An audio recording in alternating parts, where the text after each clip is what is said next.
दोस्तों, ये कहानी एक ऐसी औरत की है जिसके 4 बच्चे हैं और उसका पति एक शराबी है।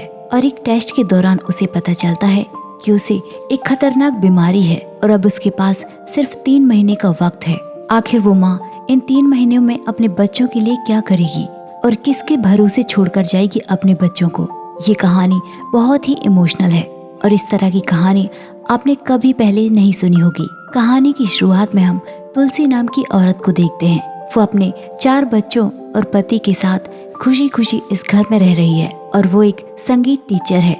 वो अनाथ आश्रम में बच्चों को संगीत सिखाती है और तुलसी और उसका पति सूरज भी, वो दोनों भी अनाथ थे और बड़े होकर दोनों एक दूसरे को पसंद करने लगे और फिर उन दोनों ने शादी कर ली। तुलसी का पति सूरज बहुत ज्यादा शराब पीता है और आज वो वापस 15 दिन बाद अपने घर लौटा है। वो अपने सभी बच्चों के लिए खिलौने लेकर आया है और अगले दिन सूरज अपने बॉस से थोड़े पैसे मांगता है क्योंकि उसे अपनी फैमिली को घुमाने के लिए बाहर लेकर जाना है। और वो घर में अपनी पत्नी और बच्चों से वादा करके आया है कि शाम को सभी तैयार रहना, मैं तुम लोगों को बाहर घुमाने लेकर जाऊंगा। तभी वहीं पर सूरज के दोस्त विक्रम का फोन आ जाता है। वो कहने लगा कि चल आज बैठते हैं और दरअसल वो ड्रिंक करने के लिए कह रहा था। सूरज उसके पास जाने के लिए आज मना कर देता है। वो कहता है मुझे आज अपनी फैमिली को बाहर घुमाने लेकर जाना है, लेकिन विक्रम के ज्यादा जिद करने पर वो कह देता है कि मैं थोड़े टाइम के लिए तुम्हारे पास आता हूँ। सूरज वहाँ जाकर बहुत ज्यादा ड्रिंक कर लेता है और वो अपने होश आवाज में नहीं रहता। यहाँ तुलसी और उसके बच्चे अभी भी अपने पापा का इंतजार कर रहे हैं। वो अपने बच्चों को दिलासा दे रही है कि तुम्हारे पापा किसी जरूरी काम में फंस गए होंगे, वो जल्द ही आ जाएंगे। बहुत रात हो चुकी और अब सूरज घर वापस आता है और इस हालत में तुलसी और उसके बच्चों ने उसे पहली बार नहीं देखा था और सभी उससे नाराज होकर घर के अंदर चले जाते हैं। सूरज रात में बालकनी में बैठा रहा। तुलसी को उसे देखकर उस पर तरस आ गया और वो हर बार की तरह सूरज की इस गलती को माफ कर देती है।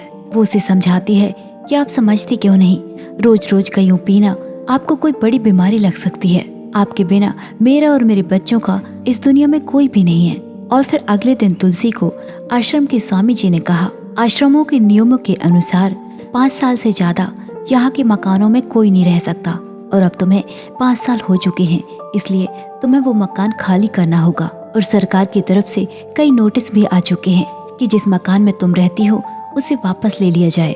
लेकिन यदि तुलसी के पति को पीने की लत न होती तो इन 10 सालों में उनका एक घर भी बन गया होता और अब वो मजबूर है। और दूसरी तरफ हम देखते हैं कि सूरज के दोस्त विक्रम की नजर हमेशा तुलसी पर रहती है। वो तुलसी पर अपनी गलत नजर रखता है और अगले दिन जब तुलसी सब्जियां लेकर घर जा रही थी तो रास्ते में उसे विक्रम मिल जाता है और वो रास्ते में उसे रोक लेता है।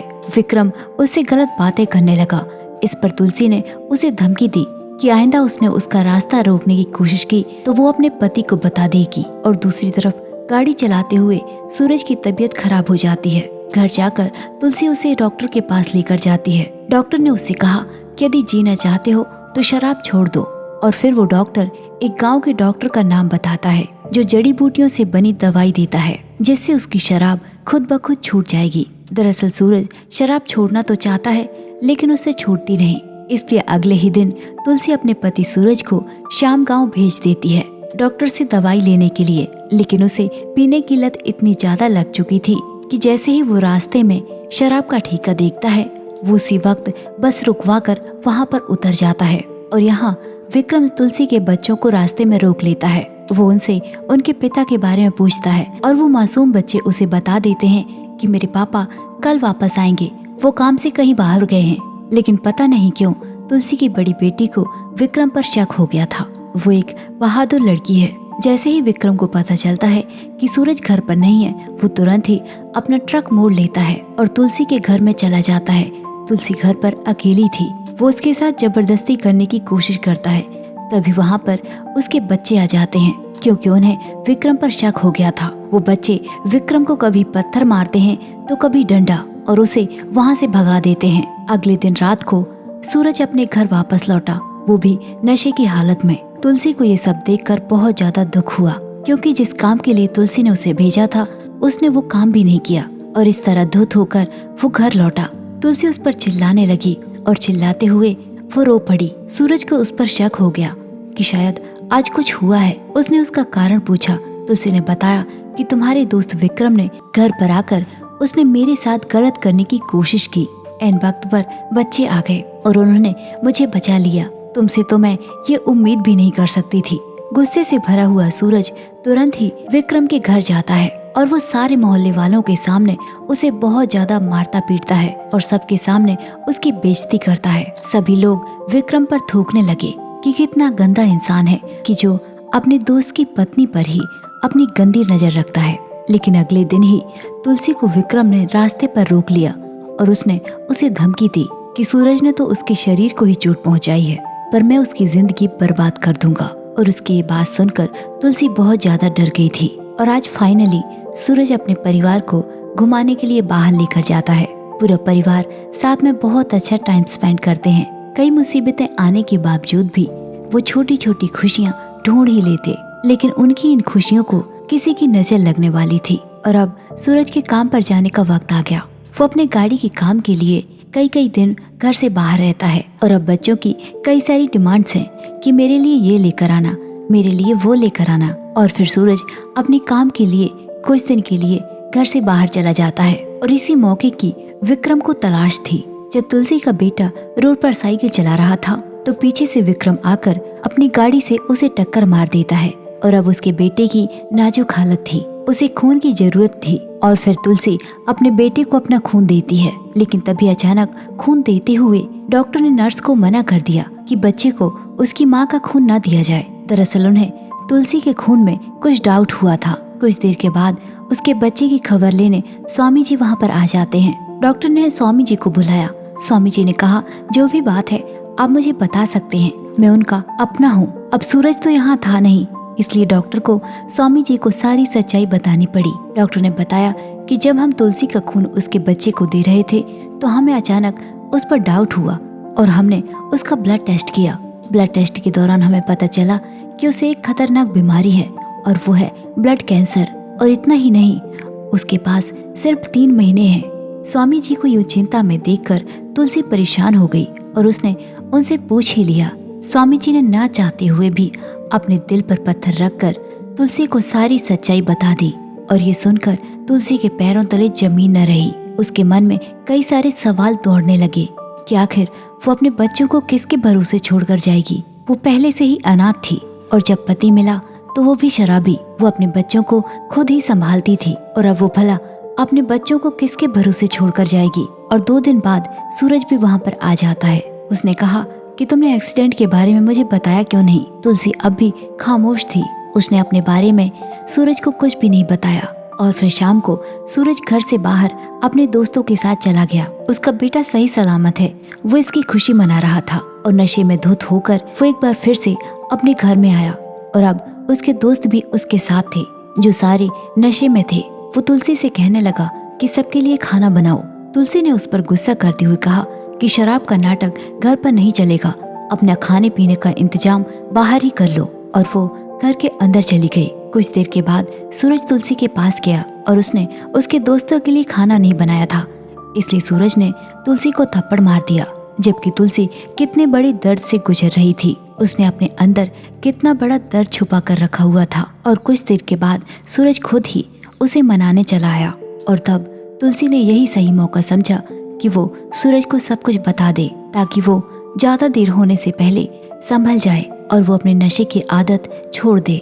जब तुलसी ने उसे बताया कि मुझे ब्लड कैंसर है और मेरे पास सिर्फ 3 महीने हैं, उसकी ये बात सुनकर सूरज हंसने लगा कि मैंने तुम्हें थप्पड़ मारा इसलिए तुम मुझसे मजाक कर रही हो। लेकिन जब सूरज को पता चला कि ये मजाक नहीं बल्कि एक कड़वी सच्चाई है, वो ये सुनकर पागलों की तरह फूट फूट कर रोने लगा कि आखिर मेरे बच्चों को कौन संभालेगा, तुम ही तो हो जो सब कुछ संभालती थी। और उन दोनों की ये बातें उसकी बड़ी बेटी भी सुन लेती है और वो भी अंदर जाकर अकेली रोने लगी। अगले दिन सूरज स्वामी जी के पास गया। उसने कहा कि तुलसी तो हर भगवान को मानती है, आखिर वो उसके साथ ऐसा कैसे कर सकते हैं। सूरज को समझ नहीं आ रहा था कि वो तुलसी को किस तरह बचाए, आखिर वो कहाँ जाए जहाँ उसका इलाज हो सके। लेकिन डॉक्टर ने भी अब जवाब दे दिया था कि जितना हो सके वो रेस्ट करें, इससे ज्यादा वो कुछ नहीं कर सकते। तुलसी ने सूरज से कहा कि मेरी बीमारी के बारे में बच्चों को पता नहीं लगना चाहिए, क्योंकि मैं मरते हुए अपने बच्चों को खुश देखना चाहती हूँ। लेकिन तुलसी की इस बीमारी की वजह से सूरज ने अपनी शराब पूरी तरह से छोड़ दी। वो अपने बच्चों और तुलसी की बहुत ज्यादा केयर करने लगा। वो भगवान को कभी भी मानता नहीं था और आज वो तुलसी के साथ मंदिर भी जाने लगा। और इन सब की वजह थी उसे तुलसी के खोने का डर। और फिर एक रात को सूरज तुलसी की दवाइयाँ लेने मेडिकल जाता है, लेकिन दवाइयाँ लेकर घर को लौटते टाइम रास्ते में उसे उसका दोस्त विक्रम मिल जाता है, क्योंकि वो आज तक अपनी बेइज्जती नहीं भूला है। सूरज उससे बहुत ज्यादा रिक्वेस्ट करता है कि आज वो उसे जाने दे, लेकिन वो नहीं मानता। और वहाँ पर उसका एक और आदमी भी आया था। सूरज और उनमें बहुत ज्यादा हाथापाई होती है। विक्रम सूरज को जान से मारने की पूरी तैयारी करके आया था। वो उसके पेट पर खंजर घोंप देता है और सूरज को वहीं पर तड़पते हुए छोड़ जाता है। सूरज जख्मी हालत में जैसे तैसे करके वो गाड़ी ड्राइव करके अपने घर तक पहुंचता है। तुलसी ने जब सूरज को इस हालत में देखा तो वो भागी चली आई, लेकिन होनी को कुछ और ही मंजूर था और सूरज तुलसी के हाथों में अपना दम तोड़ देता है। बेचारी तुलसी जो अपने बच्चों को उसके पिता के हवाले छोड़कर जाने वाली थी, लेकिन आज उसकी वो सबसे बड़ी उम्मीद भी खत्म हो चुकी है। उसे बस यही चिंता सताई जा रही है कि आखिर वो अपने बच्चों को किसके हवाले छोड़कर जाएगी, क्योंकि वो अपने बच्चों को अपनी तरह अनाथ नहीं रखना चाहती थी। वो चाहती है कि उनके सिर पर उनके माँ बाप का साया हो, चाहे वो सौतेले ही क्यों ना हो। इसलिए वो इस बारे में स्वामी जी से बात करती है कि उसके बच्चों के लिए फैमिली चाहिए जो मेरे बच्चों को अडॉप्ट कर सके। इसके लिए स्वामी जी ने कहा कि हम तुम्हारी मदद जरूर करेंगे। रात को तुलसी ने अपने बच्चों की फेवरेट डिश बनाई और उनसे कहने लगी कि अब तुम्हें मेरे बिना जीना सीखना होगा, क्योंकि मैं कहीं जा रही हूँ। बच्चे अपनी माँ से मासूम से सवाल करने लगे कि माँ, क्या आप हमें छोड़कर जा रही हैं? और आप जहाँ जाएंगी हम भी वहीं आ जाएंगे। तुलसी ने उन्हें बहुत सारी बातें समझाई कि तुम्हें किसी और के घर जाकर रहना होगा, वो तुम्हें बहुत सारे खिलौने देंगे और तुम्हें बहुत खुश रखेंगे। लेकिन बच्चों का बस यही कहना था कि वो अपनी माँ के साथ रहना चाहते हैं और उन्हें कोई खिलौना कुछ भी नहीं चाहिए। और तुलसी की बेटी ने उसे बता ही दिया कि उसे सब कुछ पता है, क्योंकि उस दिन उसने सूरज और तुलसी की बातें सुन ली थी। ये सुनकर तुलसी का मन भी बहुत दुखा, क्योंकि वो अपने बच्चों को दुखी नहीं देख सकती। और 2 दिन बाद तुलसी के सबसे छोटे बेटे को लेने एक फैमिली आई। तुलसी का छोटा बेटा अभी 5 महीने का है। उस फैमिली ने बताया कि उन्हें बच्चा नहीं हुआ, इसलिए वो इस बच्चे को अडॉप्ट करना चाहते हैं। और उन्होंने तुलसी को यकीन दिलाया कि वो अपनी जान से ज्यादा उसे प्यार करेंगे। तुलसी अपने बच्चे को उन्हें देना नहीं चाहती थी, लेकिन उसकी इतनी बड़ी मजबूरी थी कि उसे ये करना ही था। और अपने दिल पर पत्थर रख के अपने आंसुओं को छुपाकर उसने अपने छोटे बेटे को उन्हें दे दिया। बच्चा भी अपनी माँ से दूर होने पर बहुत रोया।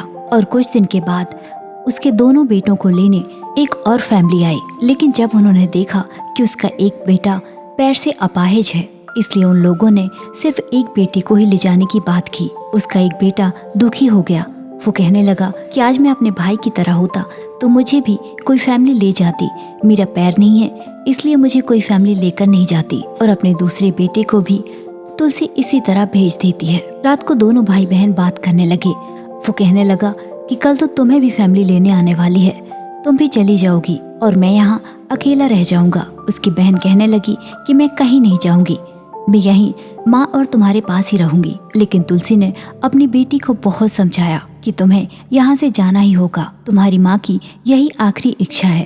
और अगले दिन उसकी बेटी को भी एक और फैमिली ले जाती है। लेकिन तुलसी अपने बच्चों के जाने के बाद बहुत ज्यादा दुखी थी। उसके बच्चों का ख्याल उसे रात को सोने भी न देता। वो पागलों की तरह रात को अपने बच्चों को ढूंढती रहती। उसका बेटा कहने लगा कि माँ, मैं कितना किस्मत वाला हूँ, यदि मेरा पैर होता तो मुझे भी कोई फैमिली ले जाती, लेकिन मेरा पैर न होने की वजह से मैं अपनी माँ के पास हूँ। और अब तुलसी का आखिरी वक्त भी आ चुका था। उसके बेटे के हाथों में उसकी मौत हो जाती है। तुलसी के अंतिम संस्कार में उसके 4 बच्चों को वहाँ लाया गया। उसने अपने जीते जी 3 बच्चों की जिंदगी संवार दी थी, लेकिन उसका एक बच्चा अब भी वो अकेला ही था। सभी फैमिली अपने अपने बच्चों को ले जाने लगी। उसका एक बेटा अब भी अकेला था। तुलसी की आत्मा ये सब देख रही थी। उसका मन अपने बेटे को देखकर बहुत दुख रहा था। तभी अचानक पता नहीं क्यों उस फैमिली के मन में उस बच्चे के लिए हमदर्दी पैदा हुई और वो उसे उसके भाई के साथ अपने साथ ले गए और अब तुलसी अपने बच्चों को फैमिलियों के पास देखकर बहुत ज्यादा खुश थी कि वो मेरी तरह माँ बाप के प्यार को तरसेंगे नहीं,